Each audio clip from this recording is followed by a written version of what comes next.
Hello বন্ধুরা, আমি সঙ্গীতা। আশা করি আপনারা সকলেই ভালো আছেন। আজ 23শে আগস্ট শনিবার, সময় এখন সন্ধ্যে 6টা।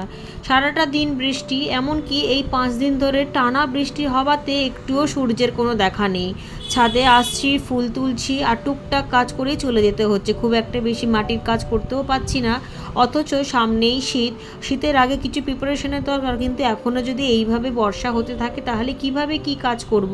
মাটি শুকনো করতে হবে, মাটিটা তৈরি করে নিতে হবে, শীতের সবজির জন্য দানা ফেলতে হবে। অনেক দানা আমি ফেলেছি এবং চারাও উঠেছে, তবুও আরও অনেক ফেলতে হবে, ফুলের দানা ফেলতে হবে, কিন্তু কিছুতেই কিছু কাজ করা যাচ্ছে না।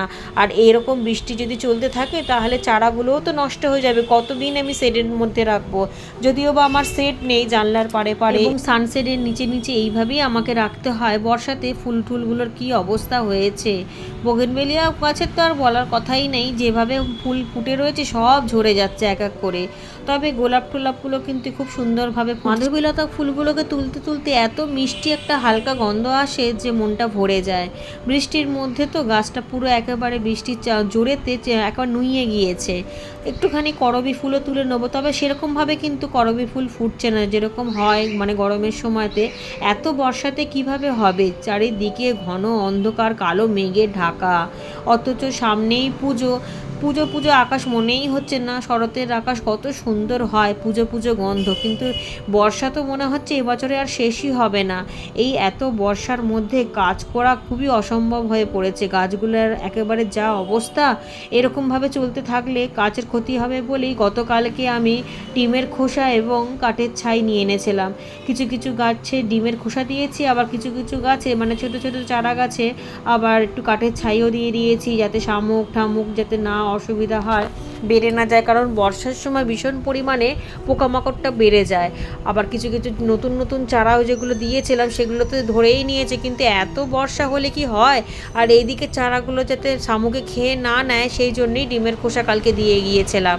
জানি এরকম বৃষ্টি এখন কটা দিন চলতে থাকবে। এই দেখুন চারা গাছগুলো এখনও পর্যন্ত ঠিক আছে, কিন্তু এরকম বৃষ্টি হলে কদিন ঠিক থাকবে আমি জানি না। ফুল তুলতে তুলতেই বৃষ্টি জোরে নেমে পড়েছিল, সেই জন্য ঘরের বাইরেই কাজ করতে শুরু করলাম।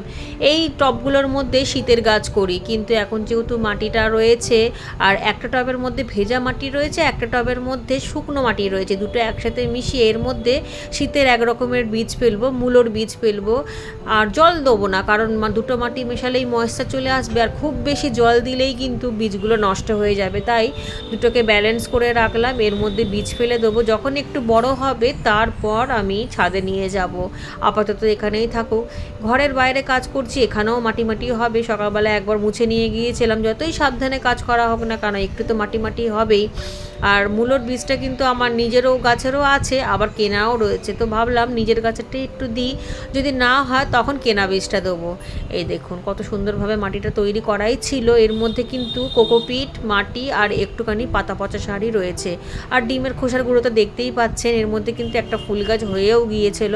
আর এই মূলোর বীজগুলোকে ছড়িয়ে দিলাম। মূলোর বীজ থেকে চারা উঠতে বেশি দিন সময় লাগে না, তবে এত বৃষ্টির মধ্যে রাখবো না, শেডের নিচেই রাখবো। যদিও বা আমার শেড নেই, ওই বললাম না যে সানশেডের নিচে বা জানলার সাইডে বক্স জানলা আছে, সেখানেই রেখে দেবো। আর এদিকে অনেকগুলো বীজ এনেছি, এর মধ্যে আমার কেনা বীজও আছে, আবার আমার গাছের বীজও এখানে কালেক্ট করে করে রাখি।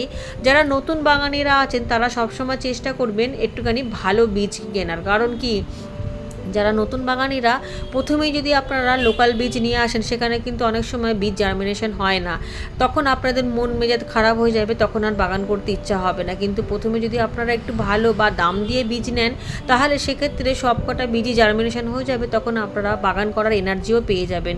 যেমন ধরুন আমি এইগুলো এনেছি, এগুলো কিন্তু 10 টাকা প্যাকেট, তবে সব 10 টাকা প্যাকেট না। পেছনে একটা রয়েছে কড়াইশুঁটি, এটা হচ্ছে গত বছরে যেটা কড়াইশুঁটিটা আমি দেখাচ্ছি, এটা কিন্তু দাম নিয়েছিল কত 80 টাকা না 100 টাকা দাম নিয়েছিল। এর মধ্যে এখন দানা নেই, এটা গত বছরের। এরকম প্রচুর বীজ কিন্তু আমি নিই, আমি সব রকমই বীজ ব্যবহার করি, কম দামের, লোকাল এবং কোম্পানির, সব কিছু রকম মিশিয়েই করি। সেই জন্য আমাদের একটা অভিজ্ঞতা হয়ে গিয়েছে কিভাবে চারা তুলতে হবে। তবে শুধুমাত্রই যে ভালো বীজ কিনলেই চারাগুলো উঠবে বীজ থেকে এমন কোনো কথা না। যে মিডিয়ার মধ্যে আপনারা বীজগুলোকে ফেলবেন সেই মিডিয়াটাও একদম হালকা হতে হবে। সামান্য একটুখানি কোকোপিট আর বা যে কোনো সার দিতে পারেন বা মাটির মধ্যেও করতে পারেন। মাটির মধ্যে অল্প একটুখানি ভার্মি কম্পোস্ট দিয়ে বীজ থেকে চারা তুলতে পারেন। খুব বেশি জল দেবেন না, জল দিলে কিন্তু বীজগুলো গলে যাবার সম্ভাবনা বেশি থাকে। ঠিক আছে বন্ধুরা, আজকের ভিডিওটা আমি এখানেই শেষ করলাম। আপনারা সবাই খুব ভালো থাকুন এবং সুস্থ থাকুন। টাটা।